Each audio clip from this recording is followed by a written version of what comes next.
Contestant number 4 in the International Speech Contest, Nick Tucker.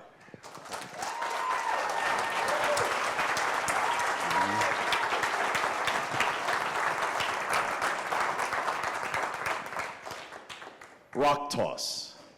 Rock toss. Nick Tucker.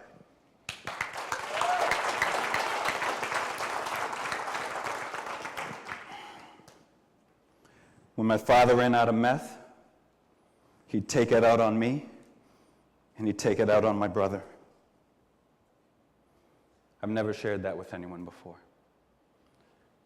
Contest chair, fellow therapy mates.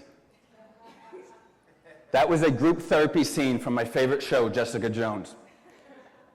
In that scene, the leader of the group gave the members a ball to bounce in hopes that the exercise would encourage the members to share some of their more delicate experiences. He told them that a benign external action soothes inner strife. And when I heard that line, I couldn't help but think, man, I wish someone had given me that tool when I was a child. I grew up in a single-parent household with a younger sister and a beautiful, feisty Sicilian mother. She was funny. She had a huge personality. She was everything you wanted in a mother. Only there were two very stark realities we had to deal with. She was a heroin addict, and she had AIDS. You put those two diseases together, and it creates this sort of mythical, tyrannical monster that we had to learn how to survive. And the way I learned how to survive was by disconnecting from my emotions. If she was sick in bed all day, I'd go out and play. If she was behind closed bathroom doors shooting heroin, I would turn on the TV and get lost in a cartoon. Anything to avoid the reality that my mother was ill. Now, I learned how to play this very, very nifty game. It was hide and seek, and I played with my emotions. I'd say, hey, emotions, you go hide and I'll count. Only once they were hidden, I would never go find them.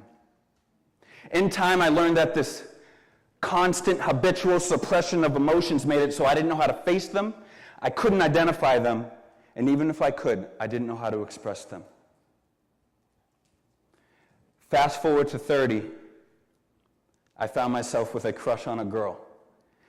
Only she was the best friend of my really, really good friend, Andrea. Now, I didn't want to step over that unspoken boundary about dating within a friend group. I didn't want Andrea to feel like the third wheel, or God forbid I pursued the love interest. We split, and Andrea felt forced to choose sides.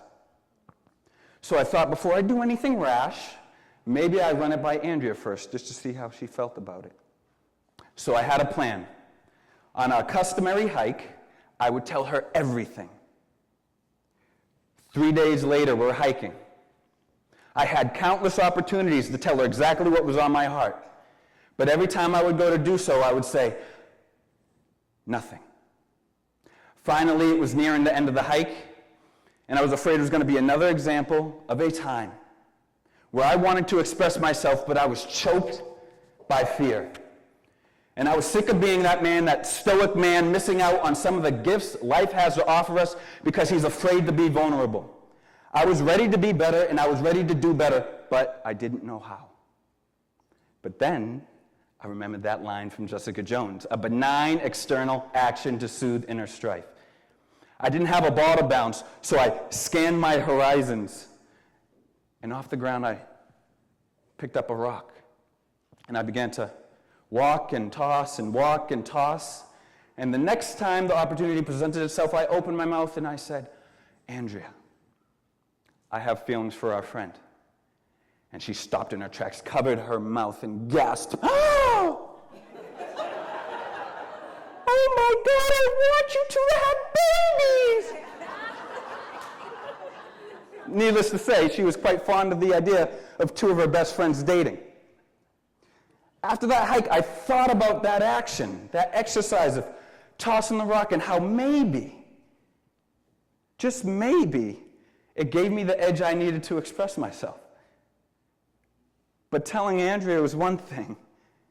Telling our friend I knew would be much more difficult. So I needed a plan. I knew she loved wine.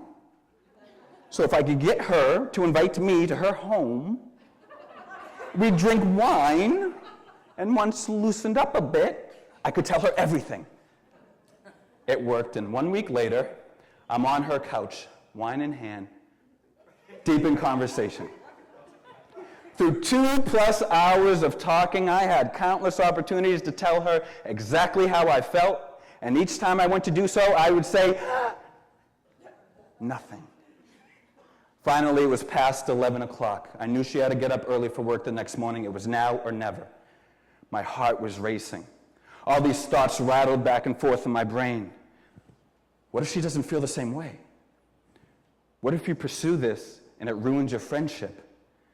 And how could you possibly garner the courage without a rock to toss?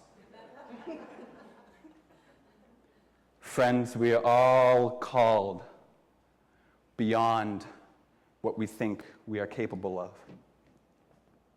That night, I was terrified to tell my friend how I felt about her. I didn't know what would come of it. I was afraid of being rejected. I was afraid of being hurt. But I told her anyway. And in 2 days from now, we will celebrate the 1-year anniversary of our first date. I didn't need a ball to bounce. I didn't need a rock to toss. I just needed to remember those times in my past where I faced scary, tyrannical monsters and how I pushed through it. And in those moments, if I made the decision to take one bold step after another, one thing was for certain, and that was the sun would rise the next day. That night on that couch, I learned I possessed what I needed all along. And that was the internal belief that no matter what the outcome, I could push through it. And it is that internal belief in yourself, ladies and gentlemen, that you'll never, ever find on the ground. Contest chair.